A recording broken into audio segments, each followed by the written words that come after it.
JavaScript is one of the oldest and most popular programming language, and it is one of the most fastest growing language in the world. You can work as front-end or back-end developer or as full-stack developer who is working with back-end and front-end both. You can create full-fledged web or mobile apps and also able to create real-time networking applications, such as chats and video streaming services, command line utilities, and even games. Just install Node.js and Visual Studio Code and let's quickly get started. After installing it, create a new folder and just drag and drop the folder to your Visual Code. Here you can see on the left side we have this options where you can manage your files and folders. Let's create a new file over here by clicking over this icon and give name to it. Let's say index.html. Now in this HTML file, type exclamation and then press Tab or Enter when you see this option. This is known as basic boilerplate, which is default HTML structure for your website. Now inside the body tag, add a script tag like this. And now we can write our script directly here inside the script tag, or we can add an external source, which we will discuss later in this course. Let's try console logout now, and let's check our code. Open up Chrome and right-click on an empty area and go to Inspect Now. This opens up Chrome Developer Tools. Here select the Console tab. Here you can see that our Hello World has console logged out. If you change this Hello World to Hello YouTube, see it says Hello YouTube in console. This was the simplest introduction you can find on the internet. Follow this channel to learn JavaScript in the most simple and shortest way possible. Share this video and give a thumbs up to the video so that YouTube knows that you like the content and that can help to grow our community. Welcome back to this series, and let's continue with our journey into this new world of coding. Today we will look at the basic code structure of the JavaScript, which is the first thing we have to know before we move forward. Remember this code? Console.log, hello world. This is called a statement. And if I write alert, hello world. This both lines are statements. Usually, statements are written on separate lines to make the code more readable. As time goes on, programs become more and more complex. It becomes necessary to add comments that describe what the code does and why. Comments can be put in any place in a script. They don't affect its execution because the engine simply ignores them. There are two types of comments, multi-line comments and one-line comments. One-line comments start with 2 / characters. The rest of the line is a comment. It may occupy a full line of its own or follow a statement as you can see here. // this is a comment. Multi-line comments start with a / and an */ and end with an asterisk and a /**. The first and most important concept in not just JavaScript but in any programming language is variables. In the world of information, everything is stored in the form of data, but the question arises, where will you store the data after using it? Whether it is in the form of processing, giving inputs, or transferring it to someone else, we have to save it somewhere, and that somewhere is known as a variable. Just imagine variable as a box and your data as items you put into box to store it. I'm going to declare a variable now. Previously, in the old days before ES6, We used the var keyword to declare a variable, but there are issues with var, as you will find out later in the course. So going forward from ES6, the best practice is to use the let keyword to declare a variable. Now we need to give this variable a name or an identifier, and this is like the label we put on a box, so I'm going to give it this name. And finally, to terminate this declaration with a semicolon. Now let's log this on the console and see what we get, so console.log name once again. We need to terminate this statement with a semicolon and save the changes. And here in the console we see undefined, so by default, the variables that we defined in JavaScript have no value. So I'm going to set this to a string, like Rick. We see Rick on the console, so here in this example, we have declared a variable called name and we have set that to this value for this string. We have some rules for naming these variables before that. These rule applies. First, they cannot be a reserved keyword. As a result, let is one of JavaScript's reserved keywords. You also have if-else, var, and so on. You do not need to remember this list. If you attempt to use one of these names, for instance, if I change this to the reserved keywords. If you see the red underline, this is showing that this is not a proper identifier or keyword. Okay, let's just revert it back now. Then the second rule is that it should have meaningful names, like meaningful label, just so that other programmers can understand your code. The third restriction is that they cannot begin with a number, therefore a variable like 1 is not allowed. Name, but remembering the second guideline, why would you want to call it a variable 1 name? It has no meaning. Therefore, always choose names that make sense. The fourth rule is that they cannot contain a space or, so if you have multiple words you need to put them together. Here's an example. Let's say we want to create a variable named first name. You'll see that I'm using camel notation here, which means the first letter of the first word should be lowercase and the first letter of every subsequent word should be uppercase.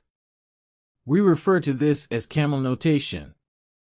The last thing you need to know about these variables is that there are two ways to declare multiple variables. You can declare them on one line and separate them using a comma, as in first name and last name. In this case, both of these variables are undefined because I haven't initialized them, but you can choose to initialize one or both of them. The modern best practice is to declare each variable on a single line, so we end this first declaration with a semicolon and declare the second variable on a new line. I can set this to Rick and I can leave last name undefined or set it to last name equal to Sanchez, but the modern best practice is to declare each variable on a single line. Variable declared using const are called constants and their values cannot change or they cannot be reassigned. Let's see what happens if we try to reassign it. Let's say const name equals Rick. And now try to give other value to the name, say name equals Morty. And console log out. See, it throws an error, can't reassign the constant. In next session we will look at data types. For now, comment what you want to learn and how I can make things much easier for you. Stay tuned. Hello there, you are here again. Today we are covering data types. Are you excited? Let's see what the data type is. Every value you give to a variable is some kind of data type. For example, as we seen previously, name equals Rick. Over here, there is a data type called string, which is one of many data types. Generally, data types are divided into two categories, primitives or value types, and reference types. In this part, we will cover primitives, and later in this course, we will learn about reference types. We have strings, numbers, Boolean, and undefined. Let us look at each of the data types in action. Here, I am not going to just explain like others, but I want you to explore with me too. which means you're going to find out the types by yourself. How are you going to do it? Well, try to use the type of operator. You don't have to know much about this operator for now. I want you guys to console log out these values using the type of operator and comment if you get it right. Just pause the video, give it a try, and come back. After that, I will show you what we got. Did you get it? Typeof operator helps you define what kind of data type is used in any program. For example, console.log, typeof Rick. And check this out, it says string. A string in JavaScript, they can be double quotes or single quotes, and we can use backticks too. Let's look this with examples. Let string1 equals double quote string, and let string2 equals string with single quotes. This two basically the same thing, but backticks are a little different, as it has extended functionality. Check this two-line of code. What it does is simply give more flexibility. Here this both ways shows the same result, and they both are same thing. Backticks allow us to embed variables and expressions into a string by wrapping them in $sign and brackets. The expression inside dollar and brackets is evaluated and the result becomes a part of the string. We can put anything in there, a variable like name or an arithmetical expression like 1 plus 2 or something more complex. Let's see numbers as data type. Just console.log type of 1. And here you can see it shows data type equal to number. The number type represents both integer and floating point numbers. There are many operations for numbers, for example, multiplication, division, addition, subtraction, and so on. Besides regular numbers, there are so-called special numeric values which also belong to this data type such as infinity and nan. Let's have a quick run to this all. We can do all operation in similar manner we do in real life. Console log all this by yourself and see the results. I hope you get the good idea about arithmetic operators in JS now. Moving forward, let's see Boolean. The Boolean type has only two values, true and false. This type is commonly used to store yes and no values in variable.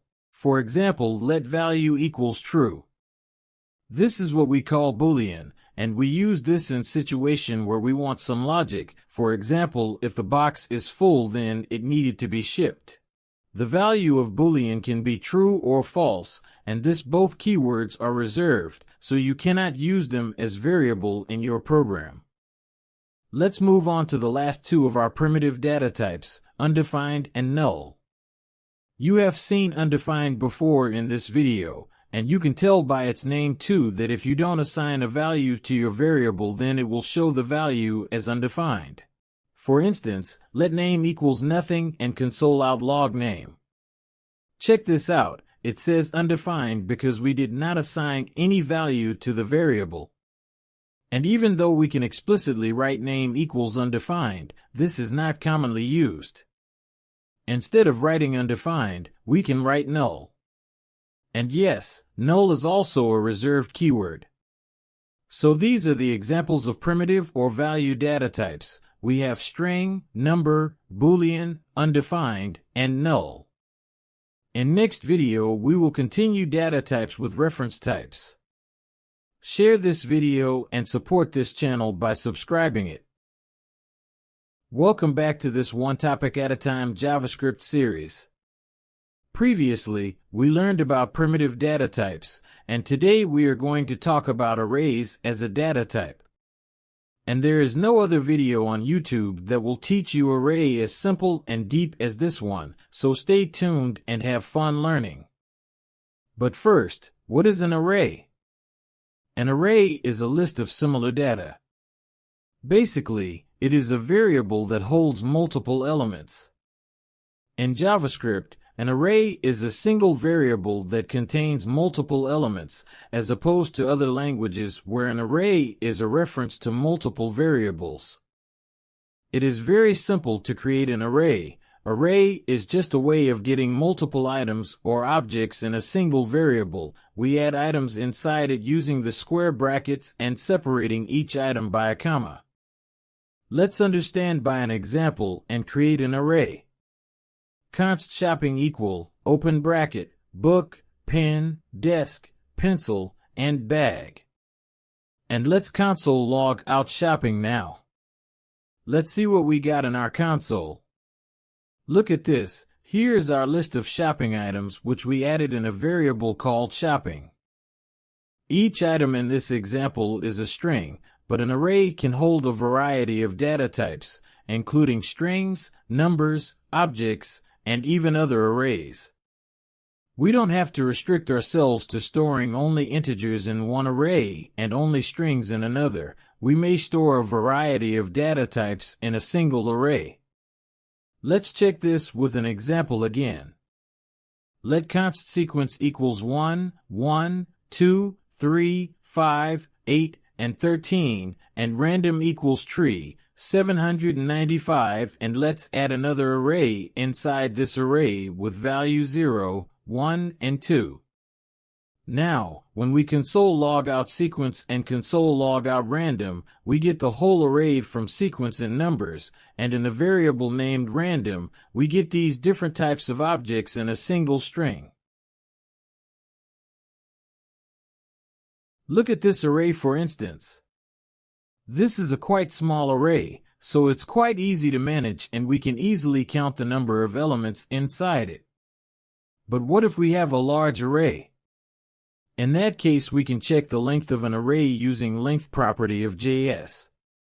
There are many pre-built functions in JavaScript and we can use their property in our programs, and length is one of many. Let's see this property in action. By just adding the dot length behind the variable name, you will get the length of that array. So if we add dot length and run this code, we get output 5, which is the length of our array. Now that we know about the array and its length, let's talk about how we can access those items from that array. Items in an array are numbered starting from 0, and this number is called the item's index. Now, let's see how we can access and modify an array. In an array, the very first element is stored at index 0, the second element at index 1, and so on. To access those individual elements in the array, just add index number inside the brackets. Let's go to our previous example to check this out. Here after shopping, if I add bracket and index of 0, and run this, here we are able to see what is at index number 0. And if we say shopping, index of 0, equals bottle, and console log out shopping in console, the book item got replaced by bottle. Now, I want you to try to access the elements and also change them according to your convenience. Again, this time, I am not going to tell you how to do it. Try to access elements from the shopping array by yourself. I'd already dropped a hint. Just give it a try. Now that you have learned how to create an array and modify it, how about adding elements to an array? To add one or more items at the end of an array, we can use the push method. For example, const cities equals New York and Delhi. Now to add a new city to this array, I will write cities.push, Montreal, and now, when I console log out, Montreal is added at the end of the list. Remember that with the push method, elements will be added at the end of the array. And to remove the items from the list, just replace push with pop. Try to pop out the element by yourself. What if we want to add something at the start of an array? For that, you use unshift instead of push to add an element at the start, like this. Const new length equals cities.unshift Liverpool inside the closed brackets. And now, when I console log out, check this out, we have Liverpool on index 0, followed by New York, Delhi, and Montreal.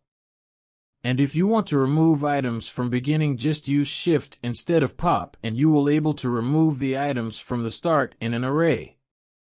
But now you get question in your mind, what if I want to delete an item somewhere from middle or some specific array item?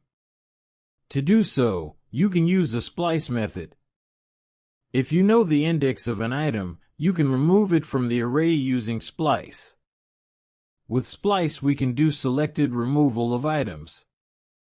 In splice we have to give two arguments. First argument tells from where to start removing items, and the second argument tells how many items should be removed from the array. So basically with splice you can remove more than one item. But in order to remove that specific item, you should at least know the index number of that item. If you don't know index number, we can use the index of method to find index number. Let's see this both method in action. In this array, to know the index number of Delhi, use indexOf by typing cities.indexOf Delhi.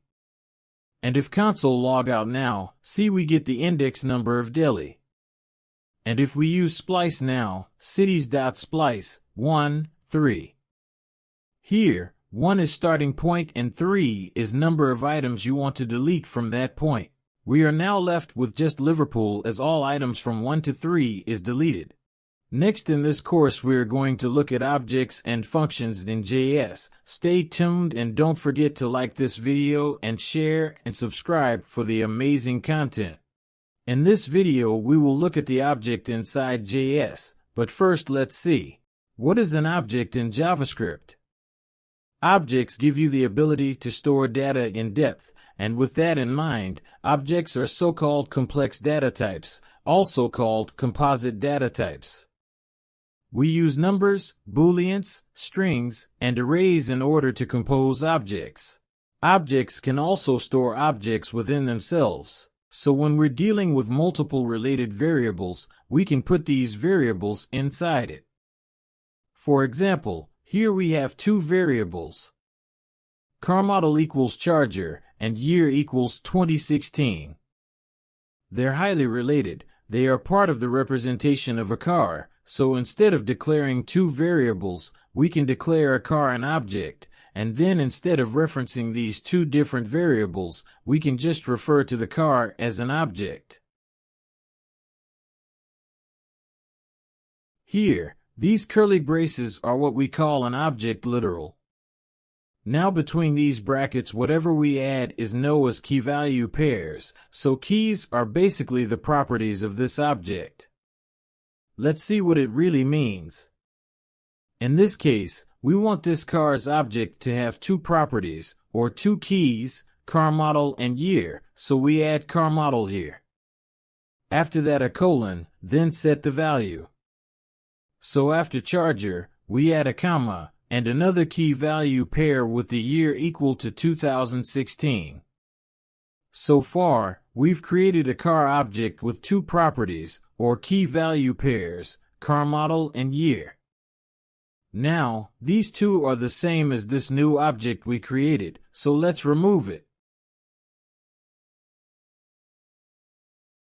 Let's log out the cars now. And after saving it, here's where we can see these properties. There are two ways to access or modify these properties. By using dot notation or bracket notation. Let's see this inside our code. Here we are telling JS that I want to access this car model property from the object. Look at this code. After cars, when we put dot notation, we are able to see these options, car models and year. Let's say we want to change the name of the car model to Viper, so we simply add Viper inside quotes and console log cars car models and console log cars. Check this out, our properties is changed. We can also use any objects inside an object too. What it means is nesting objects, we can still access those properties. For example, let's say const person equals name, colon, Jerry, and Smith. And now to make this code nested, we simply convert this name property. const person equals name, and here we will add another bracket, and inside this bracket let's say first name is Jerry and last name is Smith, and close both the brackets. To access these items you just need to chain the extra step at the end with another dot. Console.log person.name.first and console.log person.name.last. Over here, you cannot use bracket and index number as we are trying to separate the array, and so array become useless in this case. Bracket notation provides an alternative way to access object properties instead of using dot notation. Let's see this with our previous example. Over here, instead of using dot notation, we use square brackets and we pass a string which determine the name of target property. So here let's say cars, car model, equals Martin. And now if we console log out, car model is now changed to Martin.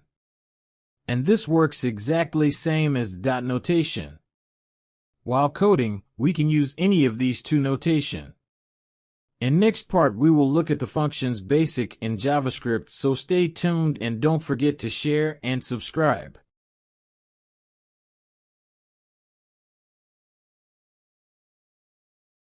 A function in general is a subprogram that may be called by code that is external to the function, or internal in the case of recursion. It is a program made up of a series of statements known as the function body. A function can be supplied with values, and the function will return a value. Let's make this definition a little simpler. A function is a piece of code that can perform a specific task. Let's understand this with an example. Let's say we are in rocket launch countdown. So by our current knowledge, how we will write this in JS. Console.log 5, 4, 3, 2, 1 and launch. But when we run this in JS, it will automatically run without any instruction, and we also have to write this code again and again, which is not a good way of programming at all. So for this we will use functions. Let's create a function now and see few ways we can use function. To create a function, just write function and after that, give a name to it. Let's say count in our case. Then add parentheses and curly brackets. So let's copy this code from here and add it between these brackets. And now to call this function, or in simple words to use this function, we just write the function name inside our code wherever we required. Like this. If we run this now, check this out, it works the same as before, and now if we want to repeat this, just write this one line and that's it. Let's see another example to understand function a little better. Look at this code, it's so simple, right? Let's try to make this fun. Let's try to give different name each time when we run this code and see if it works or not. To do so, we need to add parameters to this function. Parameters are nothing more than just a value we want to pass through the code. To understand these in simple words, let's try this in our code. So here to change YouTube to something like, for example, website names, what we need to do is just write a variable between these parentheses like this, let's say name. And now here instead of on YouTube, write the name because we want the name, which we want to give over here. And now to get our desired names, just add whatever name you want here in this greet function. Greet inside this paraphrase and quote, let's say, apple. Check this out, we've got apples here. Now you try to do it on your own, but don't worry, we'll bring you an expert lesson only on functions soon, where you'll be able to become a function hero. This introduction to JavaScript ends here, as we covered almost every single part of getting started in JavaScript. To learn JavaScript deeply, I will bring the free course to you in the easiest and best way possible, but to do so, I need your help. Please subscribe to this channel and share it everywhere. Thanks for watching and supporting this channel and your lovely cat, Mr. Goose from outer space.